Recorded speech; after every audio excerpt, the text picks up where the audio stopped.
All right, everyone, welcome back into another NFL props video. Give me a touch on the top prop bets for the Monday night showdown between the Philadelphia Eagles and the Atlanta Falcons. Let's go ahead and get into it.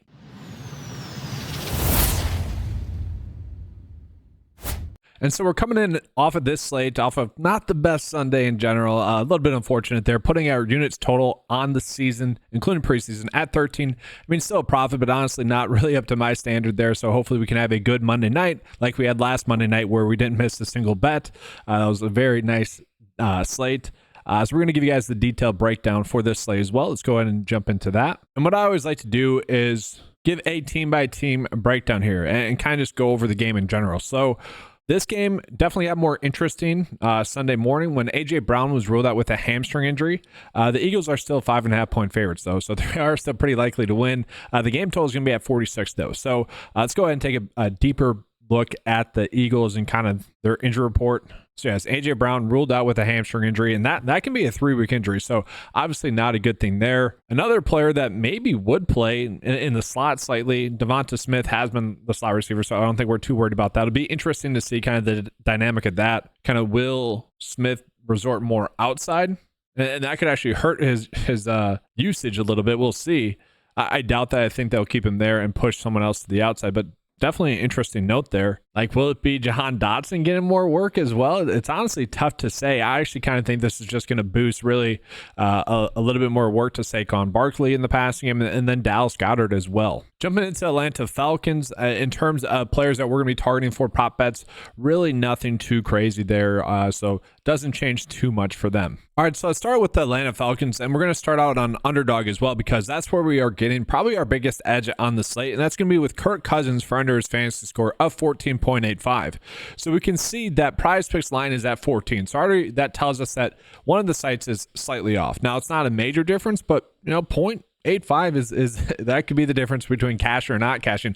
As we actually saw on last Monday night, it was Breece Hall. Have we made that bet on PrizePicks? It does not hit. So that stuff can add up again, like it did on Monday night. Looking at the projection data, though, the projection data would have it closer to 14.83 for Kirk Cousins. The average sportsbook line would have it closer to 14.5. At the same time, though, we can kind of see the outlier is more. I guess it's in between there. I guess both of them are maybe the correct line, but when we look at the under line from Vegas, they're saying he has about a 56% likelihood to get this under. So Vegas does not like Kirk Cousins on this slate. And it does make somewhat sense. Like we looked at the stats from last week from Cousins, it wasn't really that pretty. So only 155 passing yards, 1 passing touchdown, only 26 pass attempts, only 16 pass completions. And he threw an INT or 2 INTs in that game. Now, the interesting thing with Cousins is, I don't know, he didn't necessarily look bad. I watched every single game, and you compare him to some of the actual bad quarterback play. Bryce Young, Will Levis, Caleb Williams, Bo Nix, like those guys. He was much better than those guys. Could have been the case again with just going against a tougher matchup in a defense. We saw the Eagles kind of get tore up last week defensively, and so I could see Kirk Cousins having a good game. At the same time, we know with Kirk Cousins, he is someone that doesn't really rush the football that much, and he is someone that really does need to throw the football a bunch. It does seem to be that the Atlanta Falcons are really just gearing up to get Bijan Robinson the ball really as much as they can. And so this next prop bet that's also popping up is going to be Tyler Algier for under 28.5 rush and receiving yards. We can see the average sportsbook line would have this at around 23.5. We're going to see that that's a pretty big edge in general. And so if we go ahead and pull up Tyler Algier's profile, what we're going to notice is that last week had 21 rush attempts in that game and a half a yard receiving. So 0 for 1 on the season. Now, if we look at the projection data for the slate, it does like him a little bit more than what Vegas is thinking. And if we look at his snaps from last week, only 18% of the snaps. It really was more of the Bijan Robinson show, much more treated as a workhorse back for him, whereas Tyler Algier just wasn't that involved. Now, the Eagles did give up a lot of production on the ground in the second half, but not really in the first half. They didn't have that much room to run. And so it will be interesting to see how the Falcons go about navigating that. Maybe if Robinson does struggle, Algier gets a little bit more work in this game. I don't see that happening. And so I'm okay with betting this under, but this is one where it probably will get bumped down by the time most of you guys get in here. So I don't always love to recommend these ones where it's like, yeah, I'm getting a great edge right now, but sorry, you guys can't benefit from that. It's not something I love to do. Some other ones that are popping up, Drake London for under his fantasy score. If we're betting Kirk Cousins for under his fantasy score, it does make sense to bet Drake London for under his fantasy score. And I do think it's worth calling out the comparison between like Drake London and then also Darnell Mooney. So Drake London was one of those players that throughout the draft season, I felt like he was just getting too overvalued for a guy that really hadn't done much throughout his career and really hadn't popped too much throughout his career. In some cases, I saw him going in the second round of best ball drafts, which to me was crazy. And then watching the film last week, I didn't really think there was a big difference between Drake London or Darnell Mooney. Darnell Mooney was open a bunch. They both ended up with 3 targets. Now, it is unfortunate that Kirk Cousins missed Mooney a few times. Mooney is someone that does take off some plays as well, but I really don't think there's a big difference in terms of fantasy production this season between Darnell Mooney or Drake London based off of last week. And if you look at schematically, like what type of player was much more successful last week for the Green Bay Packers? It wasn't the Romeo Doubs type, which is probably more Drake London. It was more the Jayden Reed type, which is much more Darnell Mooney. And so I can get behind this underdog line that is telling us to bet the under. I'm kind of okay with that. One EV bet that we really can't make anymore would be Bijan Robinson for over 14.5 rush attempts. It's been bumped up to 15. That one is being much more valued as a push. Other ones here, Bijan Robinson for under his fantasy score. Don't feel the need to go in on that one. Then yeah, Darnell Mooney, only a 52.5% edge here. Again, that's going to happen with a single game slate. We're not going to get these massive edges that we would love to get. Again, I don't know if I necessarily love that, but Vegas doesn't like Kirk Cousins. So Vegas is not going to like Mooney. It's not going to like Drake London. And you're going to see it doesn't like Kyle Pitts as well. And going against the Eagles, I don't know, they're weird. Like they were bad on defense, but they were a defense that just gave up big plays. I don't know if that's necessarily going to be the Atlanta offense, like especially if Kirk Cousins isn't going to be that mobile. My suggestion to you guys would be to go in on one of these players to stack with Cousins for the under if that's the route that you want to go. And in terms of like biggest prop line difference, it probably is Kyle Pitts. Like we have to do a slight calculation adjustment for PrizePicks and Underdog scoring. PrizePicks is full point PPR, Underdog is half point PPR, but it's about a 1 for a difference when we do that. So Underdog is clearly a little bit higher. And if we look at the average Vegas line, we'd see that the PrizePicks line is much more true to probably what his line should be. So maybe go Cousins and then Kyle Pitts. Because really, guys, I mean, Drake London to Kyle Pitts, like it's 52.9% likelihood for the under to hit, and then to Kyle Pitts, 52.2% likelihood for the under hit. So nothing too crazy there.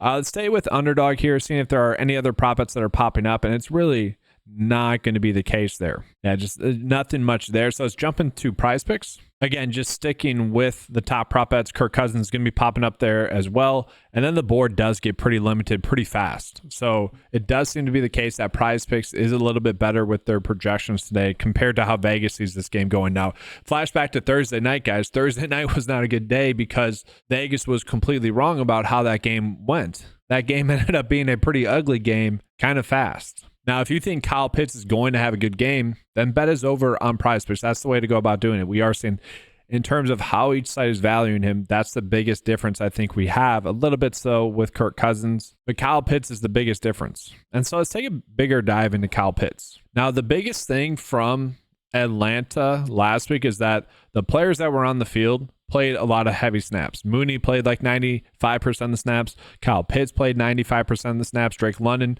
played 100%. So the offensive weapons that you would want to be targeting, that we are going to be targeting, were heavily involved. And so looking at Kyle Pitts, he had a fine game, had 3 receptions, 26 receiving yards. And last week, guys, the Packers didn't give up that much production to opposing tight ends. Or sorry, the Eagles didn't give up too much production to the Packers tight ends. And what's concerning to me is that this was considered a good game for Kyle Pitts. I mean, I know he scored a touchdown, but he still only had 3 targets in that game. And so, yeah, touchdowns are fluky. You take away that touchdown, and he doesn't get close to that over on Underdog. So I am probably talking myself into that one a little bit more, and maybe going with Drake London included in that. But let's go on to Philadelphia. That's probably where we're going to begin the biggest edge. So for Philadelphia, guys, I really do not want to undersell this. Like Johnny Wilson also being questionable is somewhat huge, okay? Because A.J. Brown is already out. We know that. Like Paris Campbell is going to be the player that makes the most sense to get called up.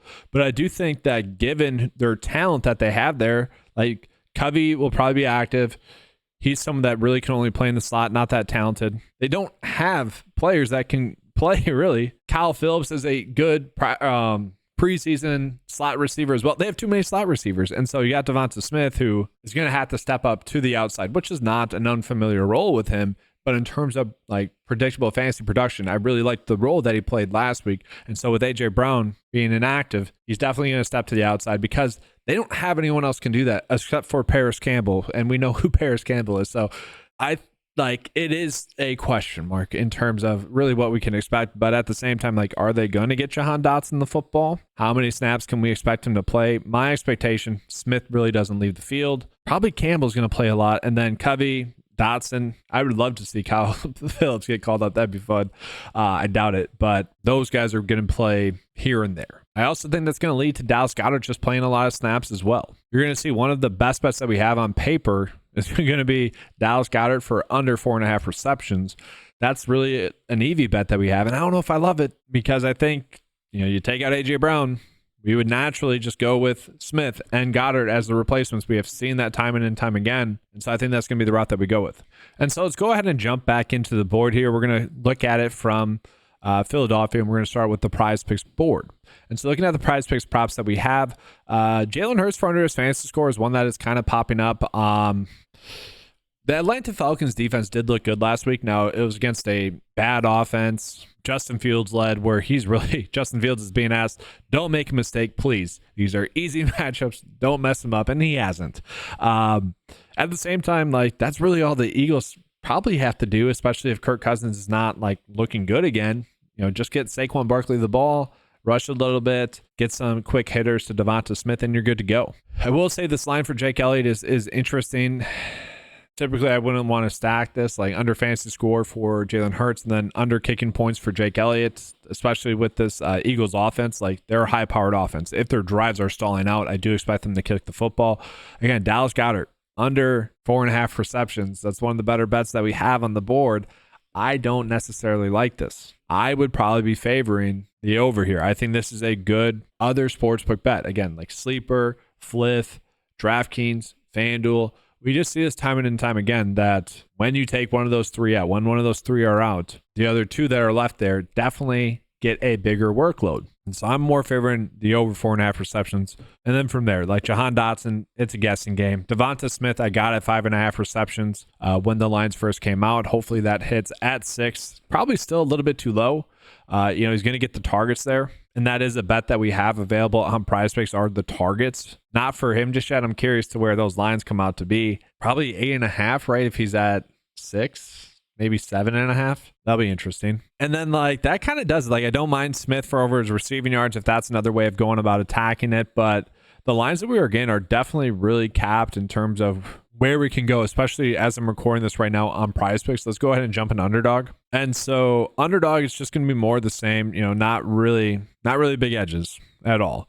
If you want to go with Saquon Barkley to be involved in the receiving game, if you guys want to go that route, over 16.5 on Underdog would be the way to go. That's really about it. He's projected to get 21, so seemingly a decent edge there. Nothing too much after that. I think Dallas Goedert, I think he's being a little bit undervalued, but nothing too crazy here. Even the tackles and assist lines that we're getting are nothing too crazy here. So let's zoom this back out and you guys can see how limited this board is going to be. So just want to echo that. Tight board. Hit on Monday with a tight board as well. We'll see if we can do that again. So let's go ahead and get into the bets of the day. Again, just a quick thank you to today's video sponsors, both Underdog and PrizePicks. Underdog, guys, if you guys want to sign up for Underdog you never had, use the promo code 925. The letters put out. And then for PrizePicks, it's going to be use the promo code the number 9TO5. You guys check out the promos that I have listed on here and throughout the video. Take advantage of that. And so starting with the Underdog bet slip here. So we did see that Kirk Cousins for under his fantasy score is going to be the best prop bet that we have. Now, I am a little bit hesitant with that one. Just maybe the public's getting into that. The public really kind of said Kirk Cousins looked terrible. They also said that about Daniel Jones, Deshaun Watson. They both looked fine today. As I'm recording this on Sunday, the hate definitely went a little bit too far with those two. Maybe that's the case with Kirk Cousins. Maybe he's a little bit more healthy as well. I am slightly worried. The Eagles were a good easy matchup last year. That did happen again last week as well. At the same time, if he is a little bit banged up, if this is still going to be a offense that's run through Bijan Robinson, then yeah, this is a little bit too high. If you guys are saying, no, I think Cousins is going to have a good game, then bet his over on PrizePicks. You're going to do the exact same thing with Kyle Pitts. That's where we were seeing the two biggest edges on the slate in terms of prop line differences between PrizePicks and Underdog.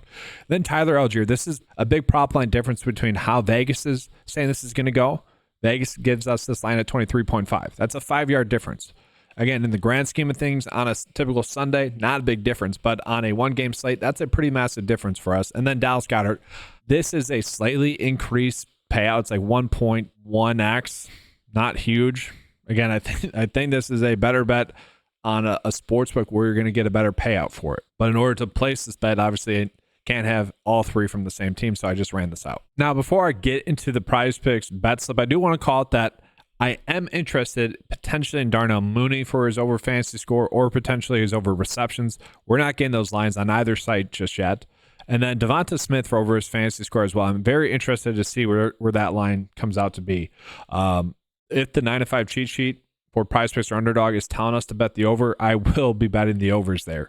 So if you guys are a 9-to-5 member, make sure to just be double checking that, because I think that's really where we are probably going to get our biggest edge. And I could say the same for Dallas Goedert as well for the Eagles. Like, we're not getting those lines because they don't really know what to do with those lines. Okay, so unfortunate there. And that, honestly, like, I don't want to force a bet here for PrizePicks for you guys because we just don't really have it. And I would rather just call out the line that we're getting for Kyle Pitts on PrizePicks, 8.5. Like, that's nearly the line that we're getting on Underdog. That should not be happening. Underdog's half point PPR, PrizePicks is full point PPR. Kirk Cousins at 14, that's a little bit of a difference there as well. So I did want to call that out. And so with that, guys, just the PrizePicks bet of the day, or the Underdog bet of the day. Wish I could give you guys a PrizePicks bet of the day. That's going to do it for us for this video. Make sure to give a like on the video, guys. Do appreciate that. If you guys want access to any of the tools that you saw, head on over to 9to5sports.com, available for just $10 a month. All right, thanks for watching. And as always, let's keep cashing.